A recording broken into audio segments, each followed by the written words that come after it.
What's up, Rachel? Hey guys, how are you? Good. How about you? Doing great. So I wanted to start, Elvis, I'll start with you. How fun is it to get to play kind of this cheesy horror character? Because I feel like we haven't had a movie that feels very like 80s campy-ish horror in a while, and I really like that Mr. Crockett has that energy about him. Yeah, tons of fun. Tons of fun to play this cheesy, scary, elusive, mind controlling character.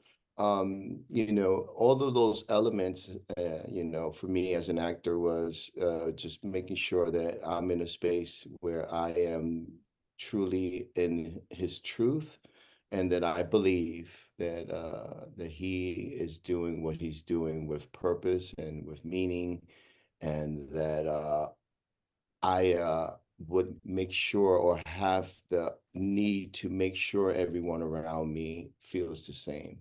So isolation was very important for me in shooting this because, I'm a big Yankee fan and I didn't want somebody to come up to me and ask me if I knew the score from last night's game.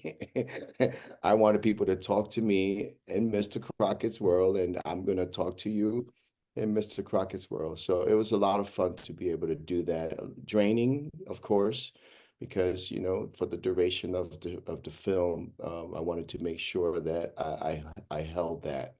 So it was important, but it was also a lot of fun. And, Brandon and the team really helped to facilitate that.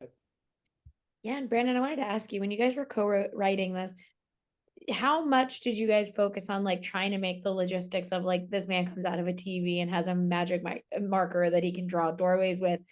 And how much were you just like, no, it's we have to suspend disbelief that this VHS can do all of this in like a ring like situation and just kind of live in that reality versus like, you know, putting too much of our own reality on what the movie is trying to do. Yeah, with me when it kind of came to so like about like you're saying like him coming out of the TV and stuff. Which is yeah, just like the more fantastical elements. Like when were you guys just kind of like, we can't be thinking about this like in real world terms. We have to kind of just live in the reality of the movie.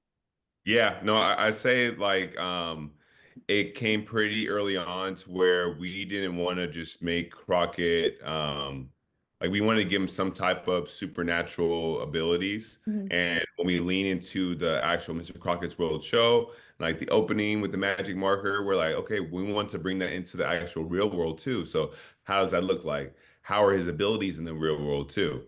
Like, because in general, like, don't just want him just to be like just a man in a bow tie walking around just with a knife. Like we wanted to kind of be more than that. And so and also yeah, he's like trapping these kids kind of like the way he's trapping them in the show, but like in real life he's summoning them. And so I say all those elements were very important to us, especially even like the tones and colors of how we show the doorway and like heavy poltergeist kind of influences when it comes to that portal too. Yeah. When I also really love that Mr. Crocker kind of reminds me of Robin Williams's character from Death to Smoochie in the way that Yeah. he's like dressed and how he's interacting with these kids. I'm like, oh yeah, it's like that guy who could commit murder, as we know. But Yeah.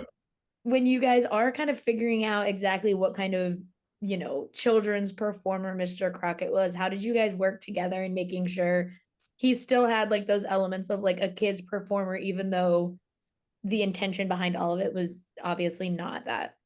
Yeah.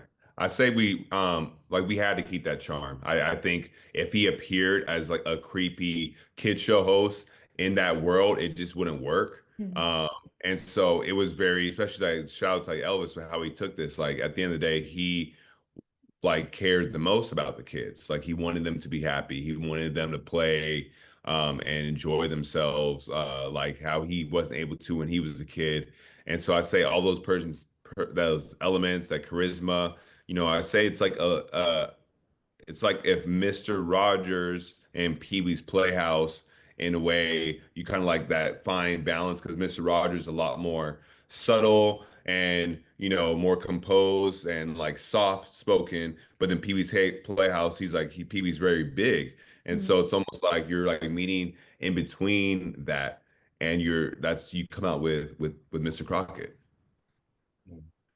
Yeah, and Elvis, how was that for you? Like making sure to find that balance between a man who he is trying to connect with these kids, but he's doing it for a sinister way, but we still have to understand like he is a kids performer and we're watching his version of like an educational program with these children.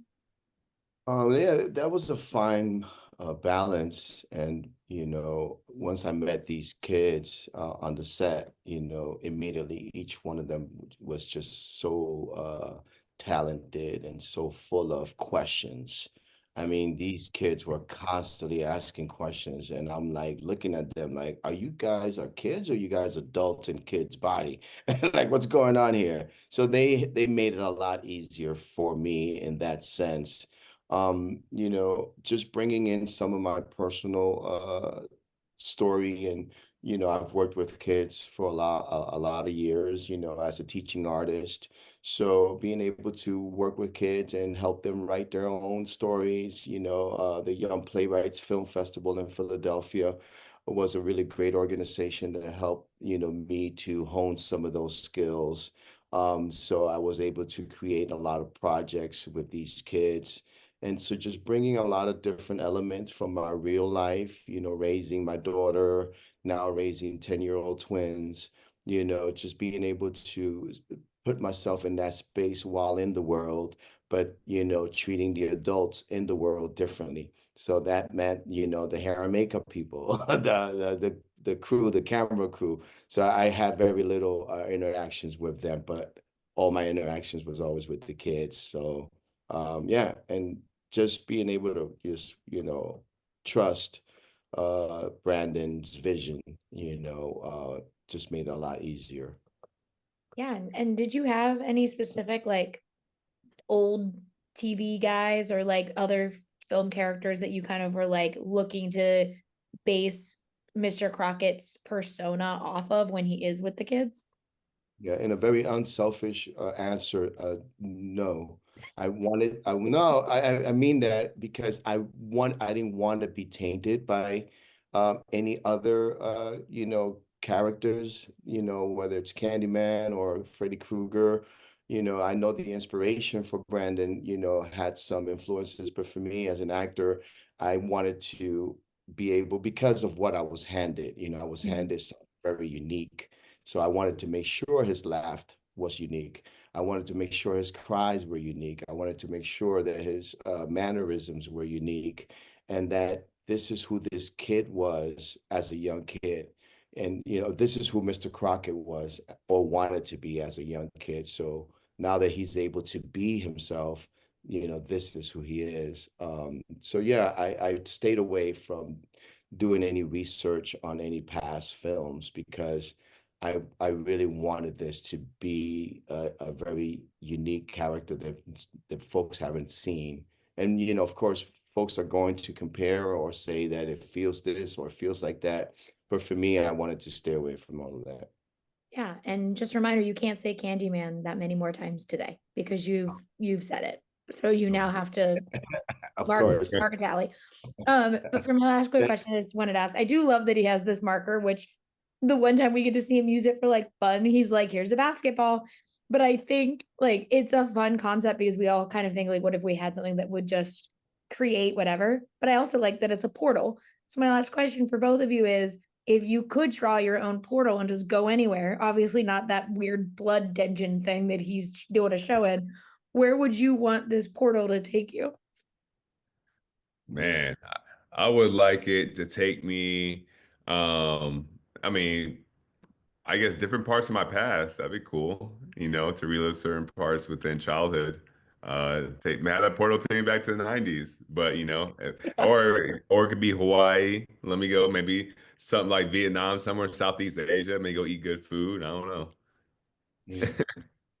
I would say, take me to a very horrific Studio 54 scene. Good. Yeah. Where all the characters are just evil and crazy and gory, but they all dancing the hustle. I love it. That's perfect. Thank you guys so much for talking with me, and I can't wait for everyone to get to see Mr. Crocket. Thanks a lot, Rachel. Thank you Thank guys. you Have a so great much. one. Thanks, Bye. Rachel.